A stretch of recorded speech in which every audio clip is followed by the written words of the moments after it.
So, I wanted to spend some time this week talking about breathing.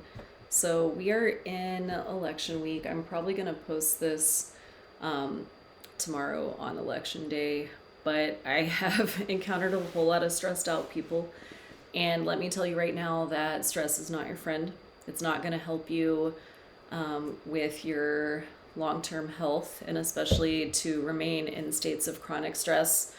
And I would say that the easiest way to mitigate stress is free, and it's through how we work with our own breath. So, let's talk a little bit about breath and what's happening, why does it matter? So, most of us don't think too much about our breathing. It's one of our bodily processes that can either be conscious or unconscious. And so, even if we don't think about it, it happens. And that's great because if it stops happening, then we die.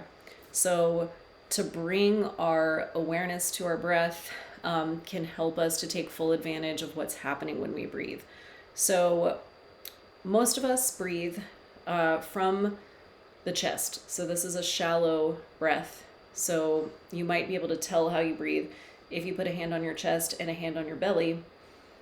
And as you breathe, which one is moving more? So right now my chest is rising. My belly is not really moving that much at all.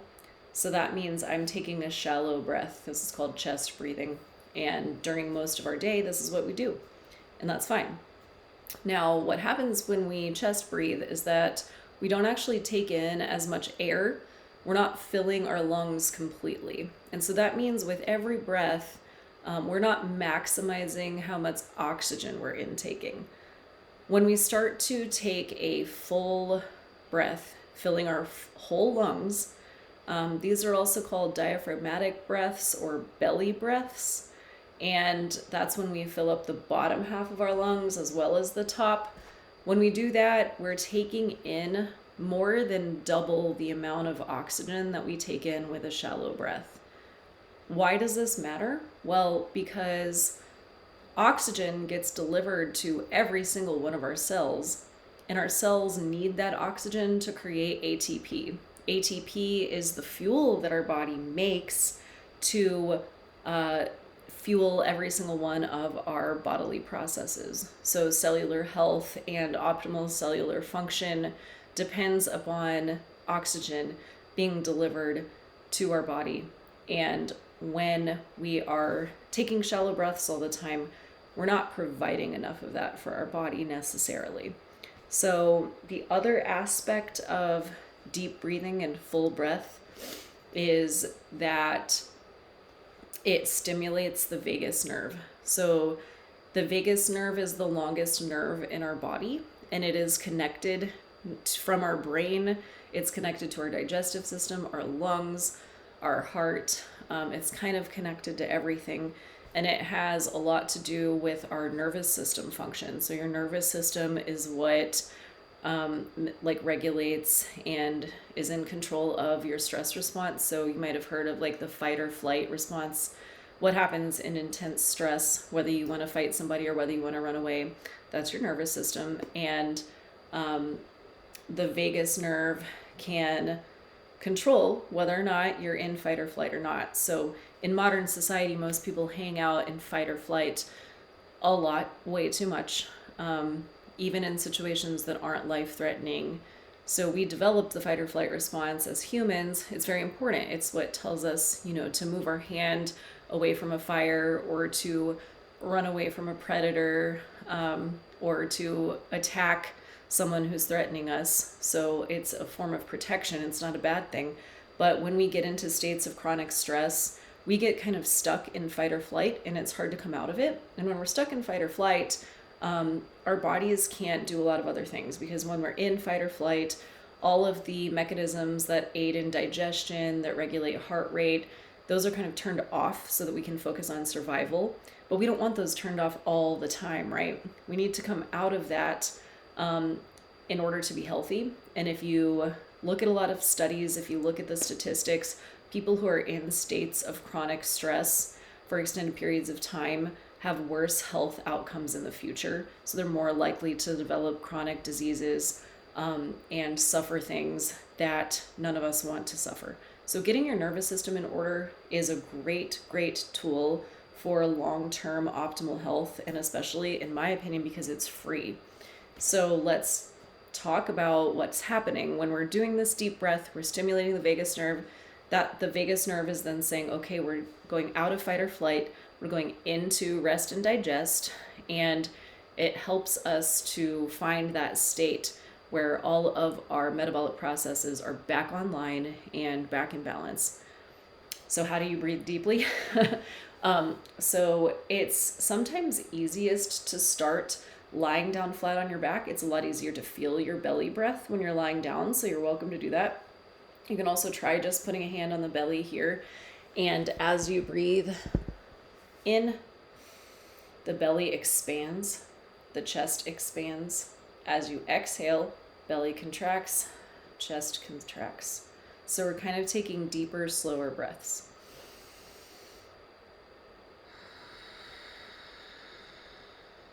And you can feel your torso expanding and contracting.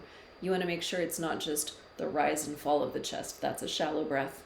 When we're actually expanding, we can feel the rib cage expand as we inhale, the belly expands, and as we exhale, everything contracts.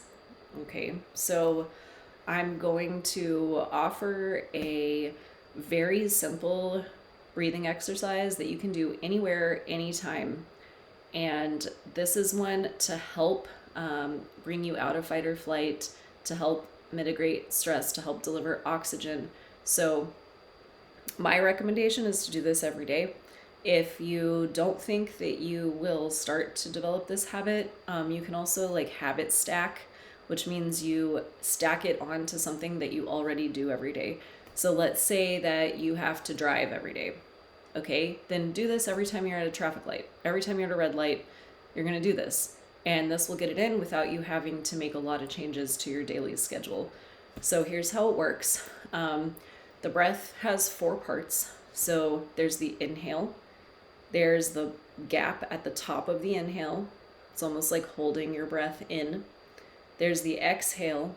And then there's a pause at the bottom of the exhale where there's no air in the lungs and you're just resting. And then we inhale again. So this breath is called box breathing, and that's because we often use the shape of a square to demonstrate what's happening. So there's 4 parts of the breath, and each part of the breath is going to be equal. It's going to be 4 counts. And if you're unfamiliar with doing breath work, it might be a little bit confusing at first. That's okay. Just you can rewatch this and you will get the hang of it. So I'll demonstrate it first, and then I'll walk you through and explain it. So this is what it looks like. You inhale, hold, exhale, hold, and repeat that, continue that. Now we're going to do it for 4 counts in each part of the breath. So here I will guide you through it. So if you're joining me, sit somewhere comfortably, and you're going to start by exhaling all of your breath out.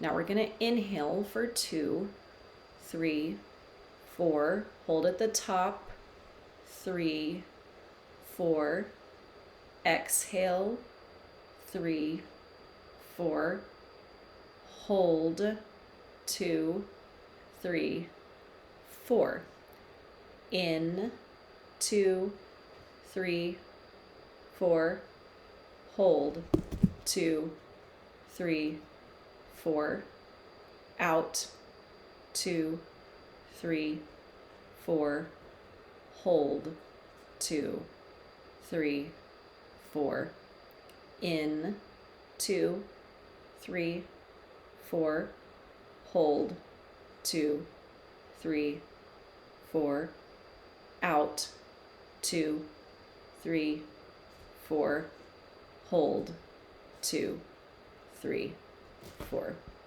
So now you can return to regular breath, and a few key points there.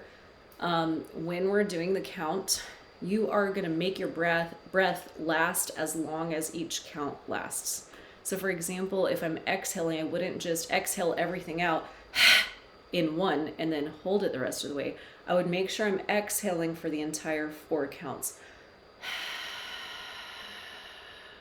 Then hold for the entire 4 counts. Then inhale for the entire 4 counts.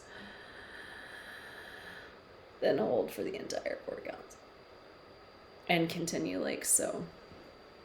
So again, if you want to be able to remember this on your own, it's the 4 parts of the breath, and you're holding each one for 4 counts. And you can repeat that as many times as you have time for. If you really want to develop a strong breathwork practice that's going to take you deeply into changing your health outcomes, then 10 minutes a day would work for that, right? Just to sit down and do this for 10 minutes a day. This particular breath is neutral, so it's not necessarily relaxing and it's not necessarily stimulating. It's more of a balancing breath. Now, there are breaths that you can do at night that are going to help you sleep better, and breaths you can do in the morning that are going to help you wake up and have more energy. So if you are curious about those, I can do future videos on different types of breathing practices, but please just let me know in the comments if that's something that interests you. And I hope that you understand breath a little bit better and that you now feel equipped to use your own breath to take back your health and put it in your own hands.